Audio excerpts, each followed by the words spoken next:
out there, this is the TheAnYPony, and welcome to my review of Keep Calm and Flutter On. I really don't know how I should feel about this one.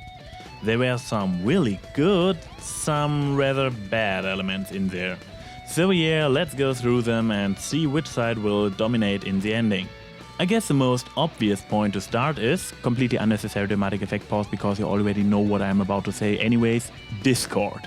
In case you haven't figured it out now, Discrod is my favorite MLP antagonist so far. Fast talker, godlike powers of chaos, takes nothing serious, reincarnation of my favorite character from Star Trek The Next Generation. They say I've spread chaos through the universe. Gee, wonder how he managed to rank so high in my opinion. So, not having to wait 1,000 years for him to return sounds pretty cool, doesn't it? Well, partial. The chaos he spread throughout this episode is creative and entertainment, but it feels kind of tame.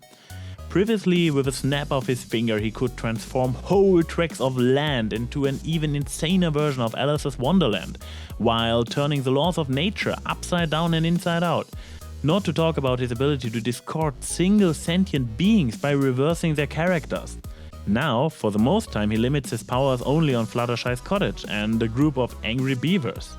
Huh. If this reference was intended by the producers? Huh, would be cool. Anyways, Discrod is back and he uses only a fraction of his powers. He isn't even trying to fight back or just teleport away.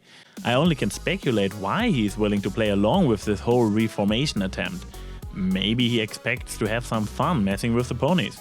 After all, that's pretty much what he was all about before, enjoying himself while messing with the world around him by spreading chaos. And that's what he does now as well, seeing if he can manipulate Fluttershy into falling out with her friends or maybe promise not to use her element of harmony against him. But then he suddenly discovers something. What was it again, Discord? Friendship is magic. Ooh, right, the subtitle of the show. What a coincidence. Seriously, this ending could have been seen from a mile away and, to be honest, I wouldn't have expected anything else from the show. My problem is how it went from I'm free forever!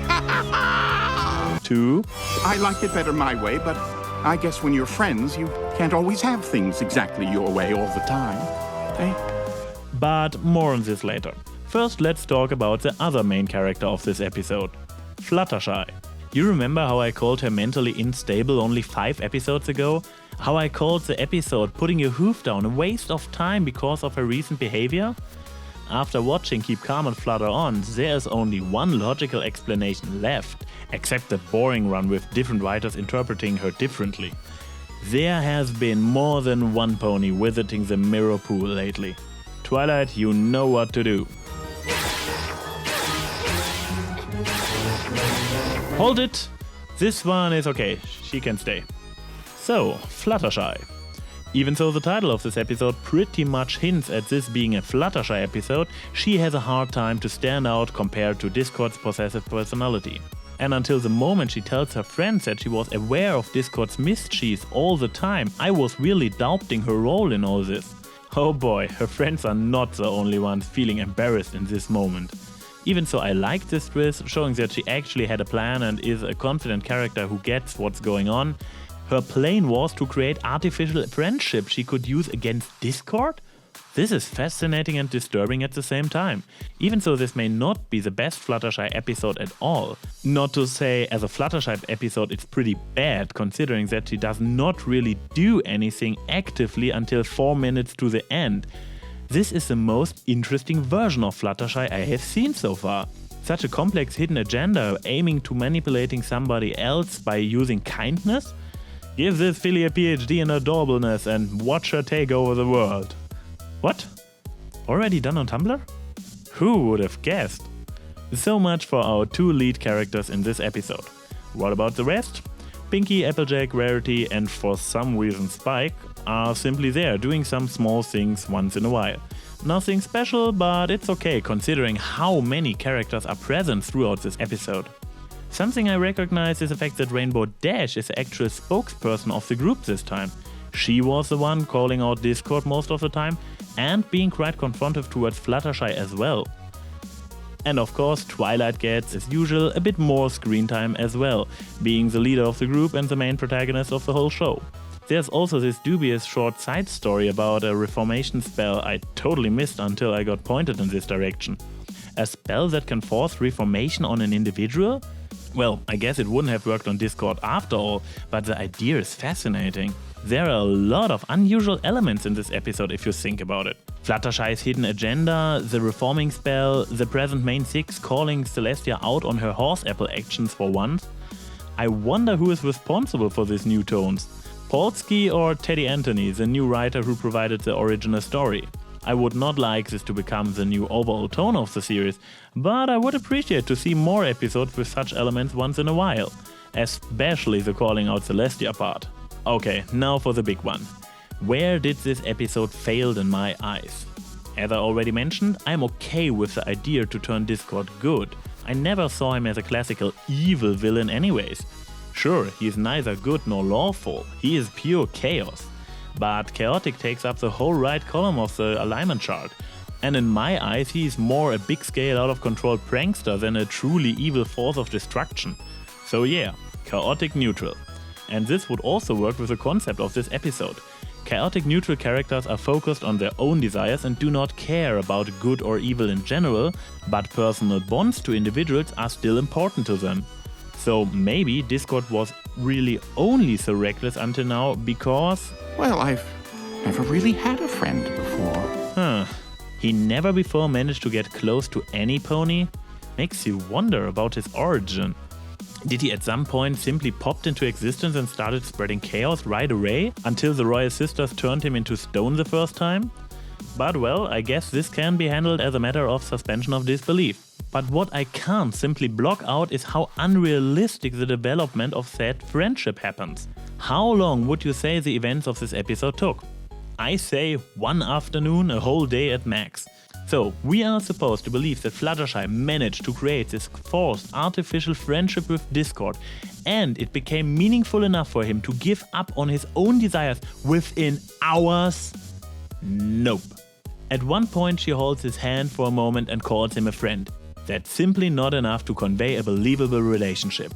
I had a similar problem with the pilot episodes of the series. Twilight just happens to meet these 5 random ponies who all call her a friend for different reasons and conveniently turn out to be the elements of harmony. But Friendship is Magic had 2 redeeming factors which made it work after all. For starters, the first episode is a setup for the whole series. You simply need to introduce all characters and establish the circumstances, and all this within the short time you got. Second, the main 6 go through a lot together in the second episode before they grow close enough to pull the whole Magic is Friendship rainbow action at the end. Discrod spent an afternoon on Fluttershy's sofa. There would have been so many better ways to tell this whole Reformation through friendship story. Some people simply demand a 2-part episode. Not sure if this would really be the optimal way. What would you want to show in this extra screen time? A lot of shenanigans and side stories that illustrate how Discrod and Fluttershy over time grow closer? Sure, this could be interesting, but we only got 13 episodes this season in the first place. A nice little montage so we can at least imagine the two spend some time together and went through more than holding hands for a second and calling themselves friends would achieve the same effect. Another grand idea came up during my podcast with Biter and DigiBrony. The producers should not have limited this story to one episode and tell all at once. The whole growing friendship thing should have happened over multiple episodes, with Discrod appearing once in a while to interact with the ponies. Sometimes for good reasons, sometimes for bad. And in the end, during the season's final, Discrod would have become so attached to the ponies that he jumps in and saves the day. Then realizing that this friendship thing actually means something to him. But well, that's the episode we got. And I really hope the ending is not the way Discrod will be displayed in the future. Standing still, looking all softy, not even some snarky remarks. This is not Discrod. Only because he came to understand he has to be considerate of others in order to have friends. He should not be this completely inverted, slow-paced, well-behaved and most of all boring lapdog. The next time I see him he better acts like Discrod again, helping the good guys and everything, but with his mean grin while playing pranks on Celestia, teasing the people around him and zapping back and forth through the room as he used to. This is TheAnYPony saying see you soon. Discrod, I'm howling at the moon and sleeping in the middle of a summer afternoon.